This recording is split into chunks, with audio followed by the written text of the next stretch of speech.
নমস্কার বন্ধুরা, আমি টুনি আবারও চলে এসেছি তোমাদের সঙ্গে দেখা করতে। তার সাথে আজকে খুব সুন্দর একটা নতুন রেসিপি বানাবো। চলো রান্নাঘরে যাওয়া যাক, তোমাদের সঙ্গে নতুন রেসিপিটা দেখাবো।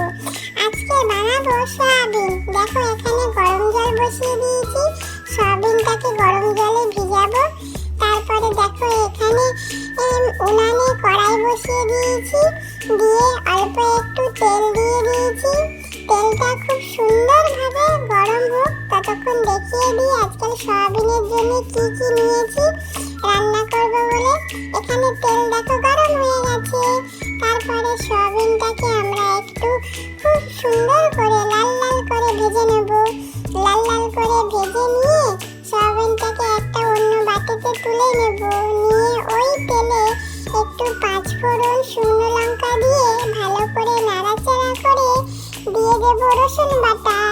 রসুন বাটা দেওয়ার পরে দিয়ে দেব পেঁয়াজ বাটা।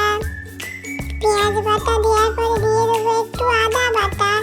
দিয়ে ভালো করে মশলাটাকে ভাজবো। ভালো করে নাড়াচাড়া হয়ে যখন মশলাটা একটু লাল লাল করে কালার চলে আসবে, তখন দিয়ে দেব আলুগুলো। আলুগুলো ভালো করে মশলার সাথে কষিয়ে নেব। ভালো করে যখন আলুগুলো লাল লাল করে সব ভালো করে ভাজা হয়ে যাবে, তখন এখানে দিয়ে দেব গুঁড়ো মশলা। এখানে একটু দিয়ে দিলাম লঙ্কা গুঁড়ো, হলুদ গুঁড়ো। তারপরে দিয়ে দিলাম একটু অল্প লবণ পরিমাণ মতন।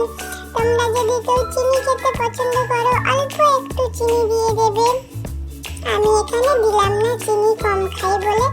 তাই ভালো করে এখানে নাড়াচাড়া করে মশলাটার সাথে আলু ভালো করে এখানে নাড়াচাড়া করে ভাজা ভাজা করে নেব।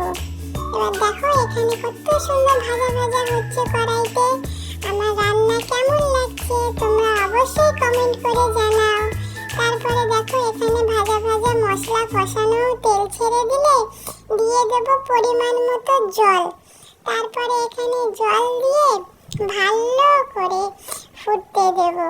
ভালো করে ফোটা হয়ে গেলে ফুটুক, ভালো করে ফুটে নি। ফোটা হয়ে গেলে তারপরে এর মধ্যে দিয়ে দেব আগে থেকে ভেজে রাখা সয়াবিনগুলো। ভালো করে সয়াবিনগুলো দিয়ে আরেকবার একটু নেড়ে চেড়ে ভালো করে ফুটতে দেব।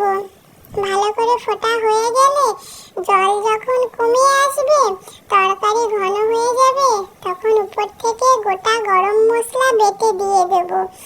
গরম মশলা দেওয়ার পরে ভালো করে নাড়াচাড়া হয়ে গেলে একটা বড় বাটিতে তুলে রেখে দেব। দেখো সয়াবিন রেডি।